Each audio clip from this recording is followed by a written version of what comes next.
Muchos prometen esperanza, prosperidad y bienestar.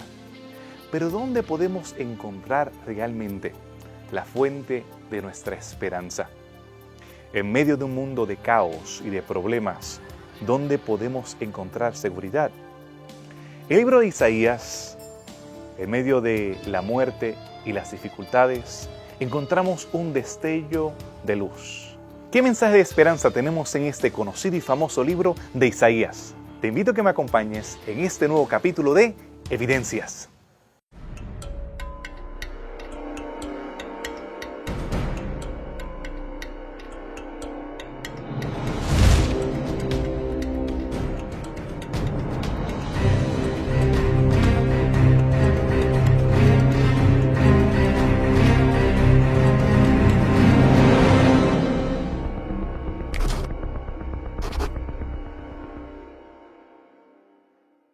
En el tiempo de Isaías había bastante prosperidad en Israel.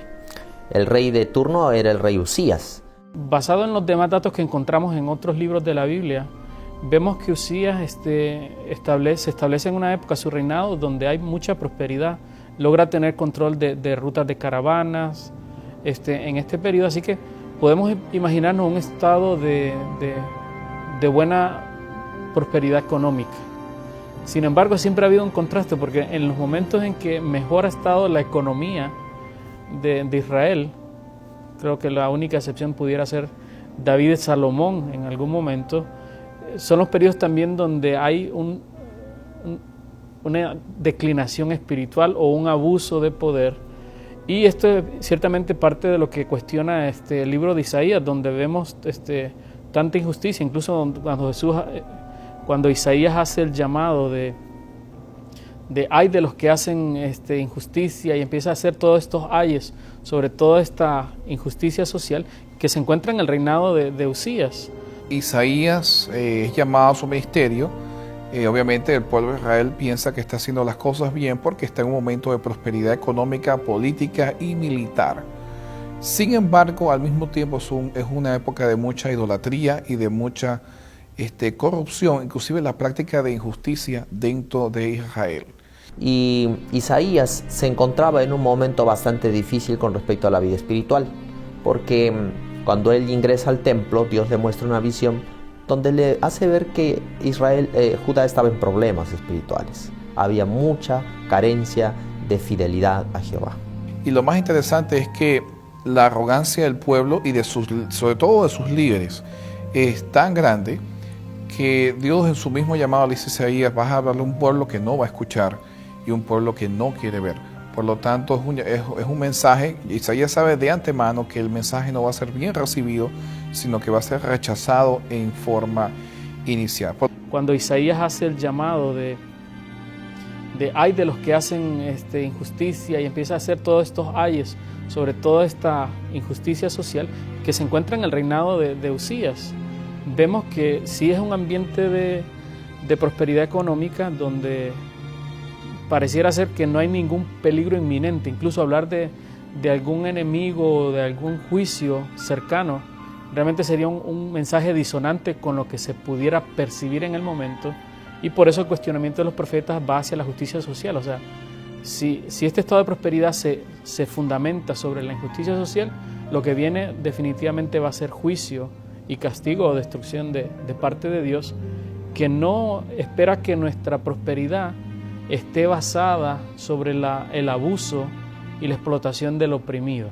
Por lo tanto, es un contexto nuevamente de la época monárquica de Judá, pero es un contexto donde políticamente y económicamente Judá está muy bien. De hecho, inclusive haciendo alianzas con poderes mundiales como Asiria, pero que al mismo tiempo espiritualmente anda en una decadencia bastante acelerada.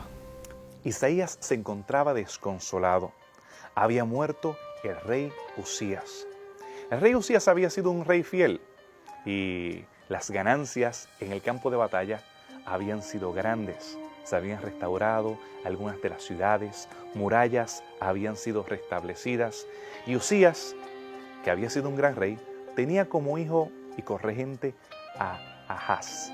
el cual no era un hombre fiel. Ahora Isaías teme y se encuentra desconsolado, probablemente cerca del altar del holocausto, en el templo de Jerusalén. Pero ahora, como en uno de esos sueños que tratamos de alejarnos, pero seguimos en dirección contraria hacia donde queremos ir, él se da cuenta que se está acercando al Santo de los Santos y se abren las puertas. Y él entonces se encuentra en el Santo de los Santos, donde se supone que él no esté. Él es de la tribu de Judá. Lo mismo le había pasado a Usías. Usías, un hombre fiel, pero en un momento de arrogancia, él se había tomado la libertad de entrar al lugar santo a ofrecer incienso. A pesar que quería alejarse, él estaba allí. Y ahora escucha voces. Kodesh, Kodesh, Kodesh. Santo, santo, santo. Pero no son las voces de los levitas. Son voces impresionantes que hacen que se sacude el templo. Isaías, con terror, reconoce que no se encuentra en el templo terrenal, sino que una teofanía se encontraba en el templo celestial. Y ahora no eran sacerdotes mortales los que estaban a su alrededor, sino serafines, resplandecientes en hebreo, que pasaban a su lado, 6 alados, resplandecientes, poderosos, y ve el impresionante candelabro, el menora, la luz misma. Ve la mesa de los panes, ve un altar, el altar de incienso, y ve que desde el altar uno de estos serafines toma un carbón encendido y viene directamente hacia donde él. En desesperación, Isaías solamente dice: soy hombre de labios inmundos. Y ese carbón encendido lo toca, pero no para destruirlo, sino para purificarlo. Isaías, que tiene una imagen del lugar santísimo, no donde hay Shekinah, sino donde está la presencia de Dios mismo, en este modelo de lo que debería haber en la tierra. Entonces Isaías responde al llamado. ¿Quién? ¿A quién enviaré? Heme aquí, envíame a mí. Este es el momento cuando Isaías cambia su parecer, no con aire de superioridad. El tono de sus predicaciones es diferente. Ahora él ha aceptado el llamado profético. El llamado de Isaías, interesantemente, aunque no está ubicado tan rápidamente en el libro, porque lo encontramos ya en el capítulo 6 del libro que entendemos, él escribe, es interesante porque ciertamente es un llamado muy especial, pero sigue ciertos patrones que tienen el llamado de otros profetas del Antiguo Testamento. Vemos que hay una manifestación de una teofanía, ¿verdad? Una manifestación de Dios, por medio de la cual se lleva a cabo un diálogo, hay un reconocimiento de su condición caída, pero finalmente hay una invitación divina para ser el vehículo de este mensaje. Una situación muy similar incluso encontraríamos con el llamado de Moisés, y muchos ya han tratado de establecer una forma de género de llamado, donde vemos que estas características se repiten en el llamado de varios profetas. Así es que aparece el capítulo 6 de su libro, una descripción de lo que el profeta ve y de cómo él se siente frente a la presencia de Jehová. Él dice de sí mismo: yo soy un hombre de labios inmundos que habita en un pueblo inmundo. O sea, él sabía que el ver a Dios directamente siendo el pecador era prácticamente símbolo de morir. Iba a morir totalmente, porque no podía estar como pecador inmundo ante la santidad de Dios. Por lo tanto, es un llamado bastante drástico. Y cuando los labios de Isaías son ungidos a través del carbón encendido, entonces Dios le hace el llamado, y es cuando le dice que va a hablar un pueblo que no lo va a escuchar. O sea, es un mensaje que prácticamente dice: el mensaje va a caer en sacos rotos y se va a ir, no lo va a escuchar nadie. Y es en ese contexto, justamente esa es la forma en que Isaías es llamado. Es un profeta que es llamado con una adversidad ya predicha en su ministerio, sabiendo de que en algún momento en su ministerio sus palabras no van a ser escuchadas, sus exhortaciones no van a ser seguidas y por lo tanto va a enfrentar bastante oposición. Isaías experimenta una de las teofanías más impresionantes que encontramos en las escrituras hebreas, cuando él pudo estar ante la presencia del Todopoderoso. Eso marcó su vida, cambió el tono de su ministerio. Ahora encontramos a un hombre humilde, un hombre que hace llamados de misericordia y que proclama esperanza.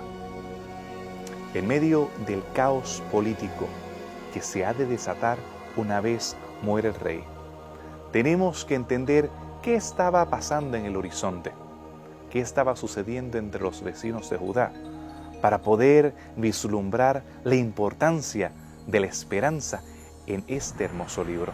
Les invito a permanecer con nosotros para poder entender y estudiar más profundamente el contexto de Isaías.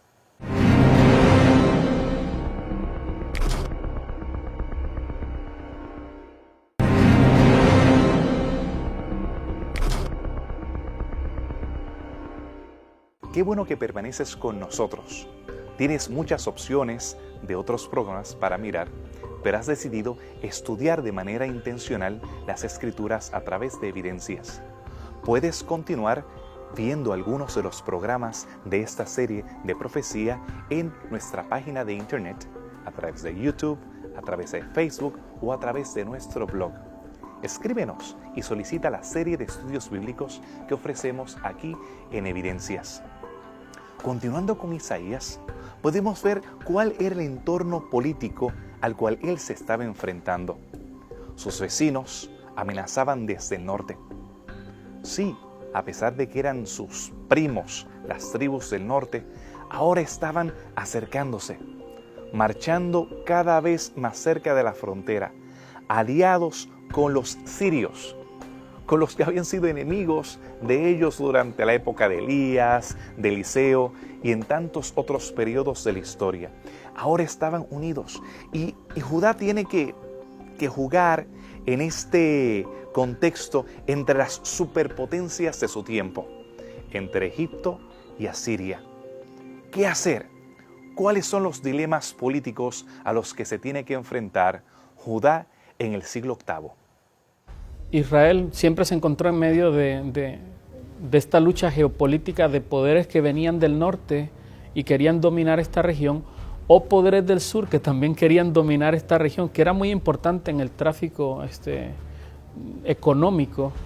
Así que siempre vamos a ver Israel en medio de esta dualidad, de esta tensión diplomática, o favoreciendo a los reinos del norte que se están expandiendo hacia el sur, o creando alianzas y uniéndose con el reino del sur, que está muchas veces en tensión con el reino del norte.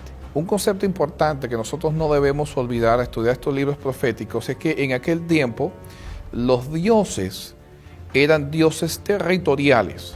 ¿Qué quiere decir esto? Que eran dioses que eran de cierto territorio. Por lo tanto, cuando las naciones iban a la guerra, ¿cierto?, no solamente eran los ejércitos los que peleaban, sino los dioses en contra de los dioses. Por eso ustedes ven que en algunos incidentes, inclusive en el libro de Isaías, los asirios evocan a sus dioses y que ¿qué dios de otra nación ha podido librar a estos pueblos de nuestros dioses y de mi mano?, dice Sennacherib.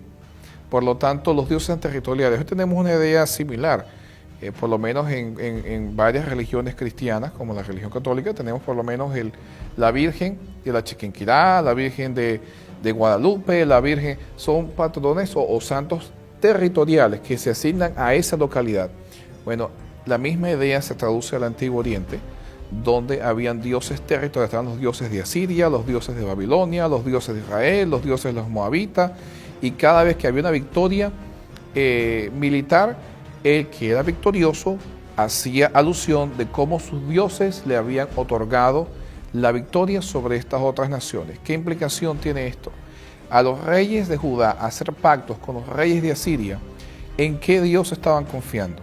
¿En su Dios? Obviamente no, su Dios no era lo suficientemente fuerte para defenderlos. Estaban confiando en los dioses de Asiria, para que los defendiera. Estaban importando los dioses de Asiria en una forma implícita para que los defendieran de los dioses de las otras naciones. Por lo tanto, era un cambio de lealtad de Dios al Dios de ellos hacia los dioses de Asiria. Judá era un reino relativamente débil en ese momento. Después de la muerte de Usías y el breve reinado de Jotam, ahora estaba el reino en las manos de Acaz. Y él ve los ejércitos sirios y efraimitas, o los del norte, que se acercaron a Judá e invadieron las ciudades principales de Judá. Parece que este rey es un rey bueno, es un rey fiel, porque en el capítulo 7 de Isaías vemos que Isaías llama al rey y le dice, pide una señal para mostrar la fidelidad del Eterno, el Todopoderoso. A lo cual el rey contesta, no he de pedir señal, no voy a tentar al Eterno. Pero no es porque era un hombre fiel, era porque al él ver el peligro inminente entre las tribus del norte, el reino de Israel, aliado con Siria, que estaba marchando hacia Jerusalén, él envió cartas y el oro del templo a los poderosos asirios, una de las superpotencias que estaba nuevamente emergiendo como el poder absoluto en el cercano oriente. Él no era un hombre fiel.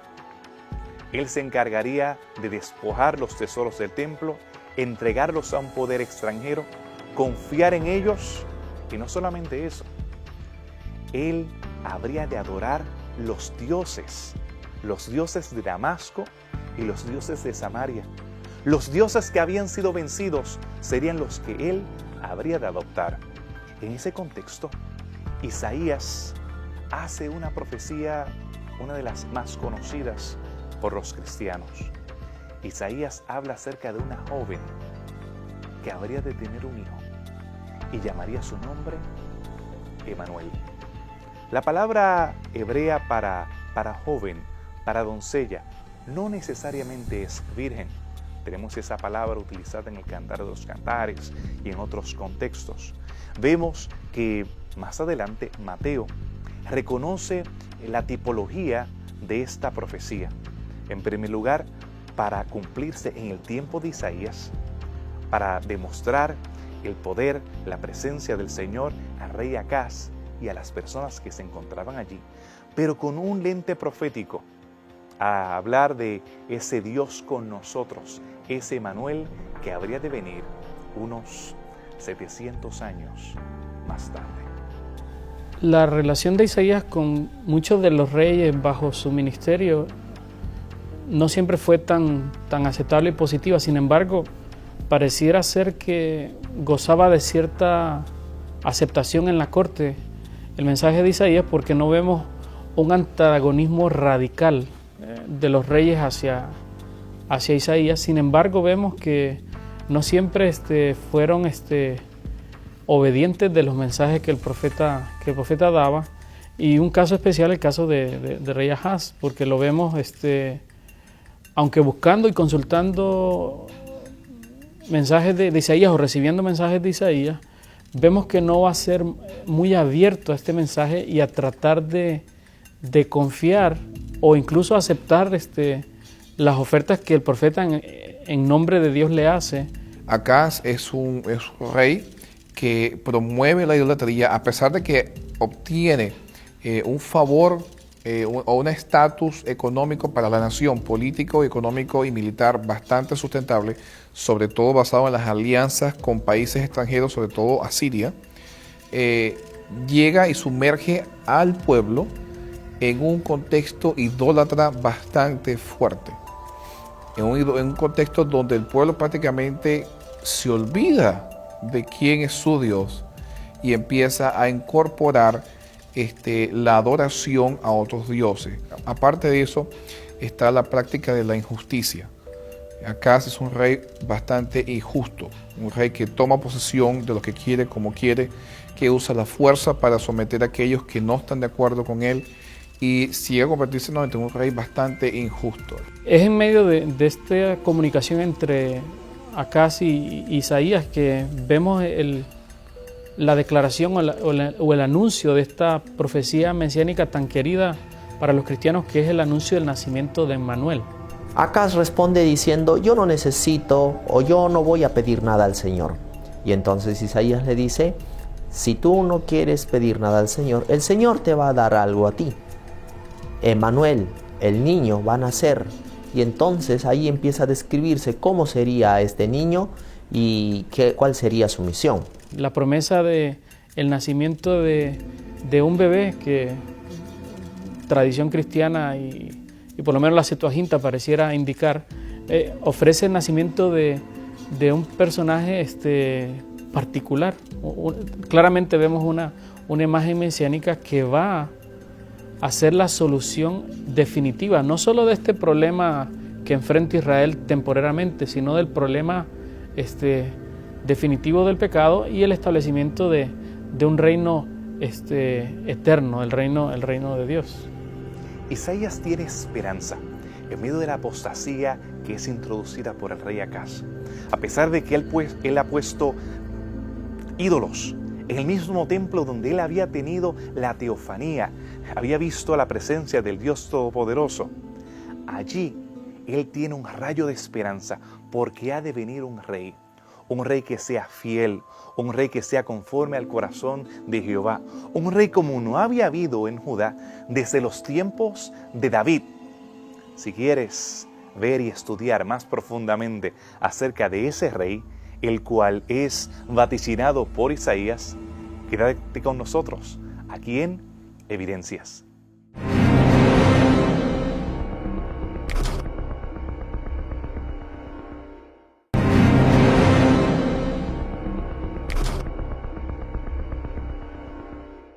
Qué bueno tenerte nuevamente con nosotros, aquí en esta serie acerca de profecías en Evidencias. Te recuerdo que visites nuestra página en Facebook o puedas ver algunos de los episodios que hemos presentado hasta ahora acerca de los diferentes profetas.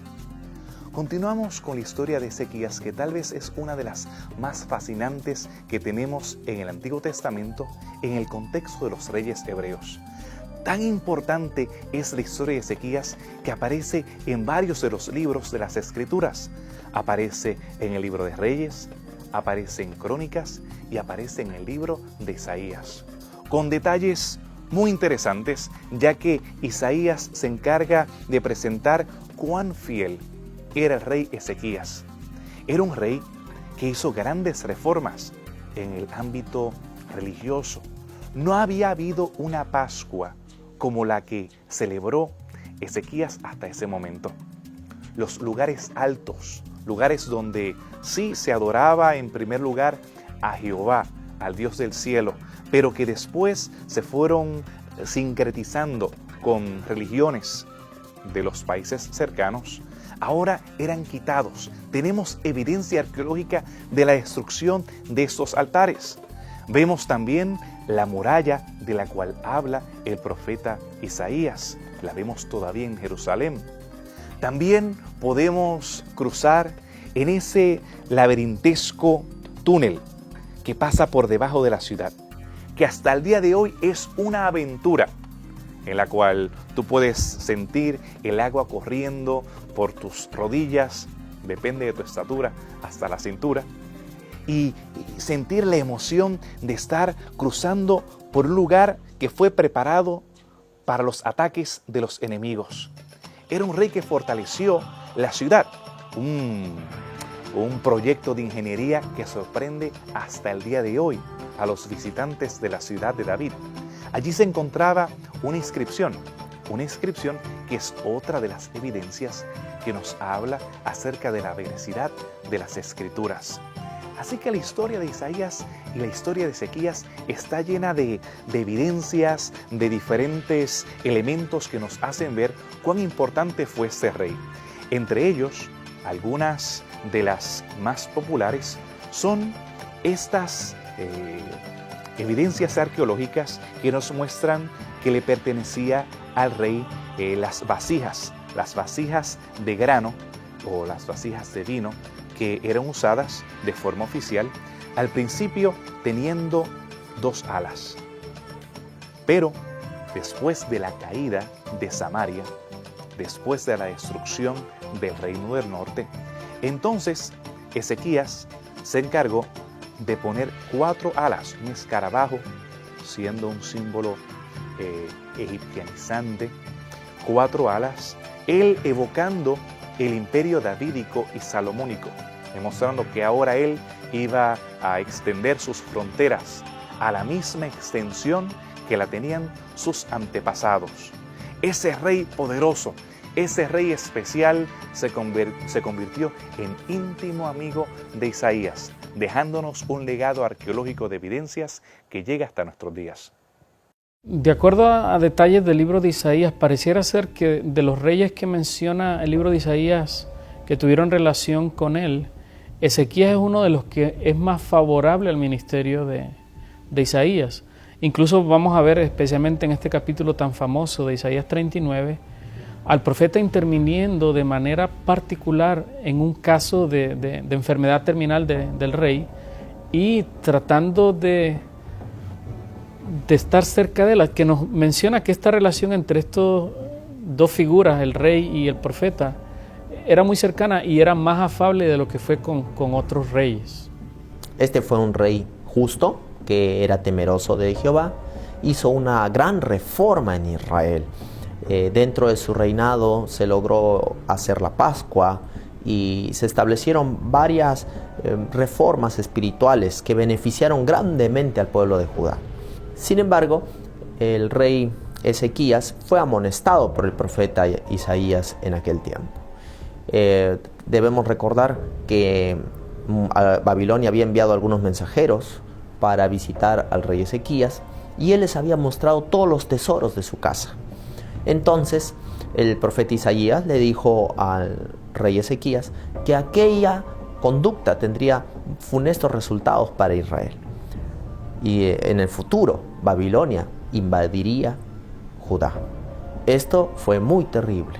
Así, durante el reinado de Ezequías podemos ver en gran parte una marca decisiva de fidelidad, especialmente en relación a la invasión que sufrió Judá de los asirios. Mientras el rey Acaz hace alianzas políticas con Asiria, el rey Ezequías se rebela en contra del poder de Asiria.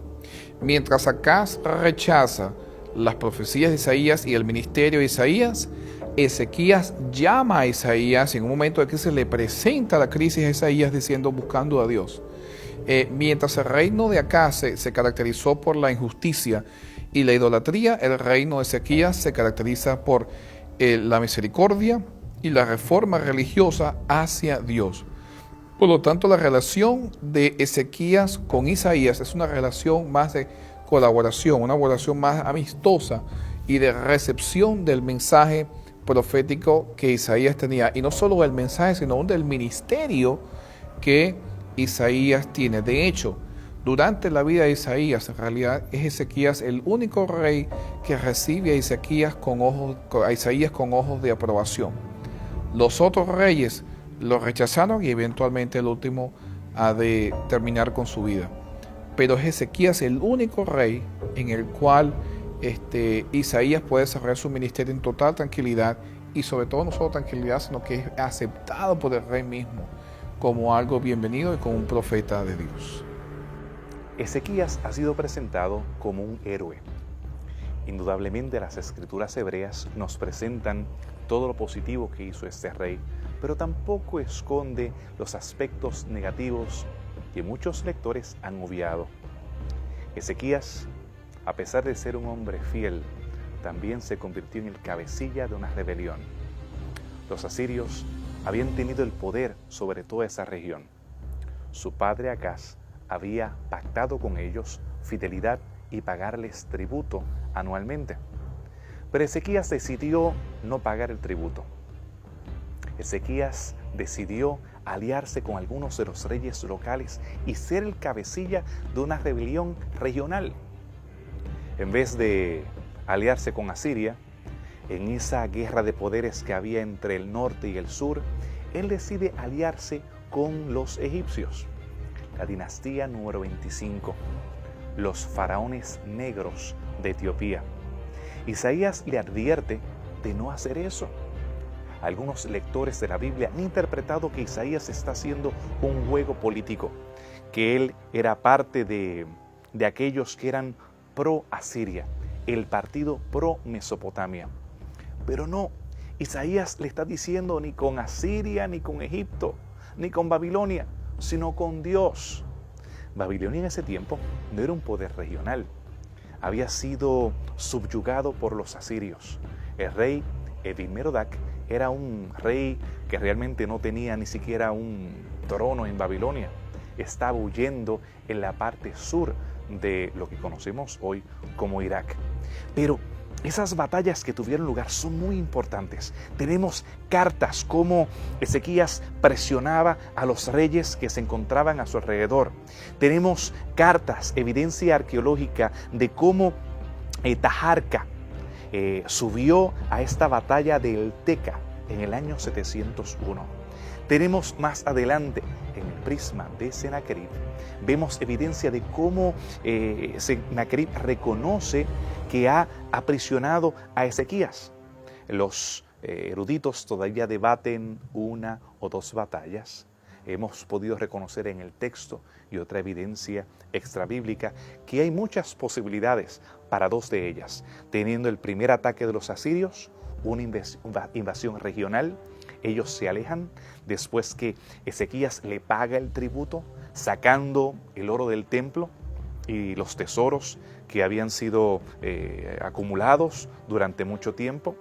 Vemos el periodo de la enfermedad de Ezequías y vemos cómo su vida es extendida, pero también durante ese tiempo es que nace su hijo Manasés. Vemos esta segunda invasión de los asirios y tenemos cartas, óstraca, evidencia de cómo pedían auxilio una ciudad a la otra, siendo tal vez la más trágica de las escenas la que vemos en Laquis. Ahí vemos en los paneles de los asirios la evidencia de cómo eran impalados los judianos. Vemos cómo eran sus manos cortadas, vemos montículos de cabezas, vemos al rey en su trono, todo como un horrible recuerdo de las escenas que se vivieron allí. Así que Ezequías, aquel hombre que había sido fiel, él confió más en las armas que en el Señor, hasta ese punto crítico que había perdido sus ciudades principales. Es entonces que él va donde Isaías, y en vez de decirle, Isaías, vete tú y ora a tu Dios, ahora él presenta las cartas de estos que se burlan del Dios del cielo. Él rasga sus vestidos, y entonces Jerusalén es liberada de manera milagrosa por la mano del Eterno Todopoderoso. Para poder entender la confrontación entre los asirios y Ezequías, hay que entender un poco el contexto histórico en el cual esto ocurre. Recientemente, Nínive es establecida como la capital de los asirios por Sennacherib, por varias razones. Una, el padre de Sennacherib muere en batalla, lo cual y su cuerpo no es encontrado, lo cual es considerado dentro del contexto religioso de Asiria como una maldición de los dioses. O sea, el padre de Sennacherib prácticamente es maldecido por los dioses, abandonado por los dioses, y Sennacherib tiene que necesariamente hacer un cambio drástico para quitarse esa imagen de encima. Así que ¿qué es lo que él hace? Primero establece una nueva capital, escoge Nínive, donde están varios de los templos más importantes del imperio asirio, como el templo de Nabú, el de Ishtar, el de Ishtar-Kimuri, el de Adad y varios templos importantes. Y segundo, lo establece como centro político, cívico y militar de Asiria. Hay un cambio y Sennacherib tiene que probar de que ahora los dioses sí lo están bendiciendo a él y que él tiene el apoyo de los dioses en lo que se llama la época, inclusive, no el imperio asirio, sino el imperio neo-asirio. Bien, durante esta época, los asirios se caracterizan por el ejercicio extremo de la crueldad. ¿Cómo hacen los asirios para conquistar? Bien, su política era la siguiente: cuando ellos llegaban a un sitio para conquistarlo, destruían todo totalmente y dejaban marcas del sufrimiento que habían infringido. Por lo tanto, las regiones alrededor de Asiria le tenían miedo a los asirios, un pavor. Tanto así que cuando vemos la descripción de que Sennacherib rodea Jerusalén, Ezequías va en pánico. Y en el hebreo casi que se puede leer prácticamente, y Ezequías se orinó los pantalones del miedo que tenía. Era un miedo increíble porque sabía lo que venía. Ahora, durante esta época hay un vacío de poder en Asiria. Realmente el papá de Sennacherib muere, Sennacherib todavía no ha tomado el poder, así que hay un vacío de poder y hay una transición política. Es justamente durante esta época donde Ezequías aprovecha de rebelarse en contra del dominio asirio. ¿Cómo lo hace? Una forma muy sencilla: no pagando tributos. No le mandó más dinero a los asirios, lo cual era un acto de rebelión en sí mismo. Y Ezequías sabía que el siguiente acto o la siguiente actuación de los asirios era venir hacia Jerusalén y atacarla. De hecho, es en el año 722 a.C. donde el reino de Israel, la ciudad de Samaria, cae justamente bajo el dominio de los asirios, y el reino de Israel se acaba por completamente, dejando de Judá todavía hasta la época de Babilonia. Pero Ezequías sabía exactamente lo que venía después. Por lo tanto, diseñó un plan.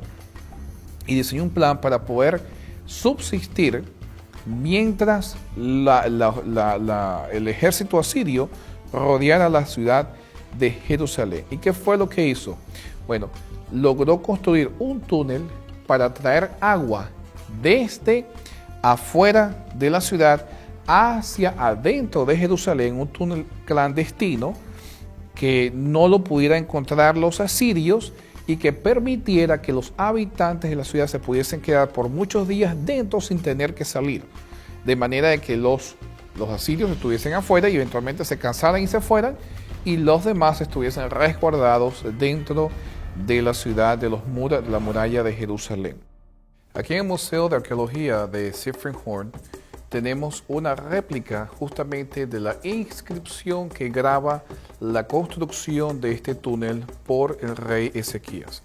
Si ustedes ven aquí a mi izquierda, pueden ver la réplica. Está escrita en lenguaje paleohebreo y data la construcción o relata a la construcción o el episodio de la construcción de un túnel de 533 metros de largo que da justamente a lo que se llama la piscina de Siloam, donde el agua finalmente llegaba y era usada dentro de Jerusalén, y ahí el nombre de la inscripción y del túnel de Siloam, y la inscripción de Siloam, la cual fue descubierta en 1880 y luego redescubierta por Sifringhorn, el padre de la arqueología adventista.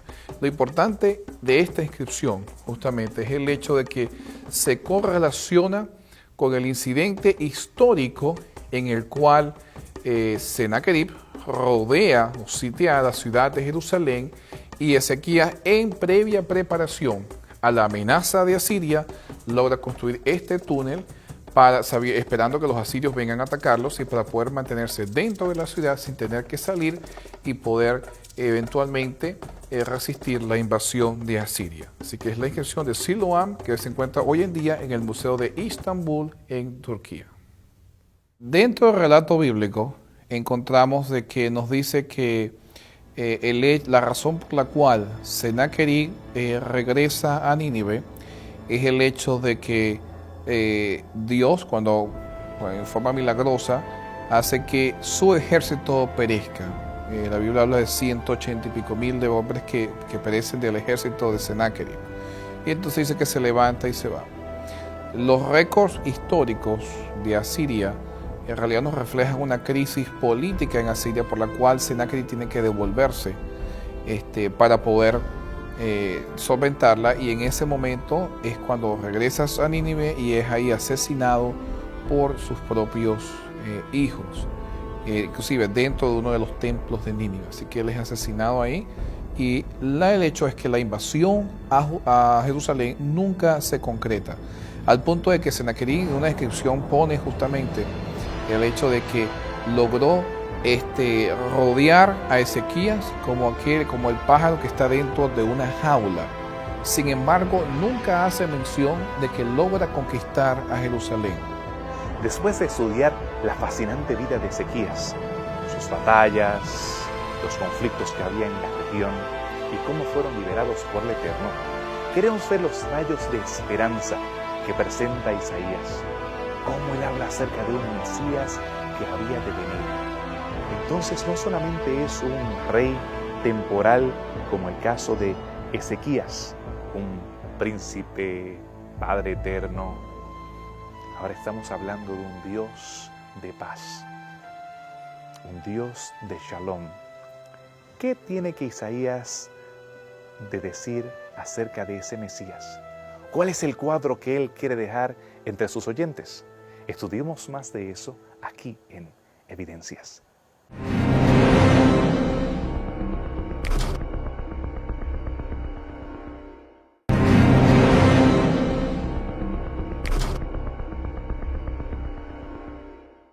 Qué bueno que permaneces con nosotros y has estado haciendo preguntas a través de nuestra página en Facebook.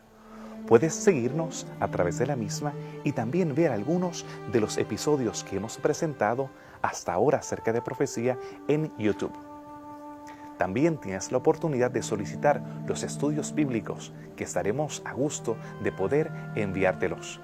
En este momento quisiéramos nosotros ver un poco más acerca de los detalles de las profecías mesiánicas en el libro de Isaías. Algunos eruditos han creído que son varios los Isaías, no uno, sino varios los Isaías. ¿Qué cuadro tenemos de la unidad de Isaías? ¿Cuál es el perfil que tenemos del Mesías? ¿Será solamente el Mesías victorioso? ¿O tenemos otras escenas o otros cuadros acerca del que había de venir? ¿Qué profecías nos hablan de forma específica acerca de la restauración de Judá y acerca de aquel niñito que habría de nacer en Belén? El final del ministerio del profeta Isaías no lo tenemos reflejado ni en su libro, ni en los récords de los reyes de Primera y Segunda de Reyes o de las crónicas de los reyes de Israel. Sin embargo, la tradición nos dice que el ministerio de Isaías culmina durante el reinado de otro rey llamado Manasés, el cual es un reinado totalmente contrario al Ezequías, aún mucho más idólatra y mucho más corrupto que el reinado de Acaz o el de Usías, y es justamente este rey quien finalmente pone fin a la vida de Isaías. La tradición sugiere, algunos tratando también de ver esto en el libro de Hebreos capítulo 11, que la relación que tuvo Isaías con Manasés, que sería el hijo de Ezequías, no fue la más agradable, como había sido tal vez con las anteriores, o tolerable. Y muchos sostienen de que Manasés, el rey Manasés, finalmente manda a matar a Isaías e incluso lo aserra, y algunos consideran que la declaración de Hebreos capítulo 11, cuando menciona algunos fueron aserrados, es una referencia a esta tradición que puede ser definitivamente cierta en la tradición judía, de que esa fue la manera en que el profeta Isaías pues finalmente terminó bajo el castigo o la condena de este rey, que la Biblia lo identifica como uno de los reyes más impíos que tuvo Israel. Por otro lado, el libro de Isaías termina no con la vida de Isaías, sino justamente con las profecías mesiánicas, profecías de esperanza y de liberación. En el capítulo 53 de Isaías es un capítulo muy bien conocido por la descripción que se hace de los sufrimientos que tendría el Mesías, Jesús, por nuestros pecados.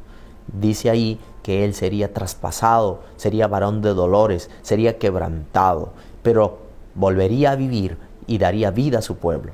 Él llevaría los pecados por su pueblo. Encontramos otros capítulos también donde se habla constantemente del Mesías en los términos el siervo de Jehová. Este siervo de Jehová sería exaltado y daría vida a su pueblo. También tenemos en el capítulo 63 de Isaías una descripción de cómo este siervo de Jehová, el Mesías, daría victoria a su pueblo sobre Edom. Hay que recordar que Edom era un símbolo de todas las naciones impías, así que el pueblo de Dios triunfaría finalmente como nación escogida de Dios. Muchos han considerado este libro con un mensaje especialmente importante para la tradición cristiana, porque es de los profetas más usados en el Nuevo Testamento y de donde se extraen, por lo menos desde la perspectiva del Nuevo Testamento, muchas profecías mesiánicas. Especialmente vamos a ver que muchas declaraciones incluso que utiliza Juan el Bautista en el Nuevo Testamento son extraídas del libro de Isaías. Jesús también hace declaraciones sobre su ministerio profético y mesiánico, haciendo ver que lo que él está haciendo es un cumplimiento de profecías que se encuentran en el libro de Isaías. Es del libro de Isaías donde tenemos expresiones como el hecho, si tus pecados fueren como el rojo carmesí, serán emblanquecidos como la blanca lana; si fueren verdes como la grama, serán emblanquecidos como la nieve; serán echados a los fondos de la mar. Y es en el contexto del libro de Isaías donde tenemos justamente las profecías mesiánicas, donde esas expresiones llegan a consumarse en la sustitución o en el llevar la carga o el pecado de muchos, la transgresión de muchos, por el cual uno habría de morir por esas transgresiones. Por eso podemos decir con toda seguridad que el Mesías es una figura central en el libro de Isaías. Nos muestra qué es lo que Dios estaba pensando hacer y cómo Dios haría o lograría la liberación de su pueblo, la redención de su pueblo tan esperada por Israel. Muchos capítulos nos hablan de esta gran redención que sería provista. Por ejemplo, nos dice el libro de Isaías que los cielos y la tierra serían creados de nuevo y que habría camino de paz para todo su pueblo, habría prosperidad, no habría más muerte, toda la tierra estaría completamente bendecida por la liberación que Dios haría para su pueblo. El cuadro del Mesías que reconocemos en Isaías es diferente al Mesías triunfante que tal vez tenía algunas personas en mente. Ahí Isaías habla acerca de un Mesías sufriente. Los eruditos utilizan el término Yom Yahvé para hablar acerca del día del Señor, pero al hablar del Mesías sufriente hablan acerca del Eved Yahvé, el siervo de Jehová. Y ahora, en vez de pensar en 3 Isaías, como algunos eruditos proponen, viendo el cambio que hay entre las imágenes del Mesías y demás en el extenso libro de Isaías, encontramos en el año 1947 la evidencia de un rollo, no 3 rollos, un rollo para el libro de Isaías. Vemos que el libro no estaba dividido en varios pedazos, sino que tenemos este rollo extenso que se encuentra exhibido en el santuario del libro en Israel. Una copia, ya que el original es guardado de manera muy cuidadosa. Allí podemos ver las profecías en su totalidad, las cuales hacen eco en el Nuevo Testamento. Se presenta que el Mesías no solamente era un rey, sino que el Mesías iba a sufrir hasta el extremo, por amor a ti y por amor a mí. Quizás una de las aplicaciones más importantes que se puede aplicar el libro de Isaías a nuestra actualidad hoy en día es el hecho de que nosotros podemos, a pesar de que andamos en épocas espiritualmente oscuras, donde el conocimiento de Dios se quiere evadir, donde hay momentos difíciles que se están enfrentando espiritualmente, donde el secularismo está creciendo, donde el escepticismo se aumenta aún más, nosotros podemos literalmente hacer como Isaías, aún en tiempos de oscuridad espiritual, confiar en Dios. Nuevamente, justamente en los momentos más cruciales de la vida de Isaías, donde muchas de estas profecías más hermosas logran salir. Y es justamente en el contexto de el pueblo está totalmente desviado, el reinado está en total pecado, la idolatría está aumentada, donde surgen las promesas y las profecías de restauración y del siervo de Dios. Por lo tanto, una de las aplicaciones importantes es que nosotros, a pesar de que andemos en épocas espiritualmente difíciles, podemos confiar en Dios porque Dios ha de traer restauración y Dios ha de traer y enviar a su siervo para que podamos ser redimidos. Algo que nosotros necesitamos rescatar para hoy es que Dios nos ama, es cierto, nos ama mucho, pero aborrece el pecado y vendrá para destruirlo. Por lo tanto, el pecado es algo muy peligroso de lo cual nos tenemos que alejar y al mismo tiempo podemos estar seguros que la salvación del Señor es segura. También vemos en Isaías un avance sobre este concepto de universalidad, donde la salvación no solo va a ser ofrecida al pueblo de Israel o es dada para el pueblo de Israel. Vemos un mensaje donde la intención es que este mensaje de Dios quería que fuera llevado al mundo entero. Lo vemos en declaraciones como en Isaías 56, donde cuántas iglesias cristianas hoy día utilizan esta expresión que se encuentra ahí, que mi casa será llamada casa de oración de todos los pueblos.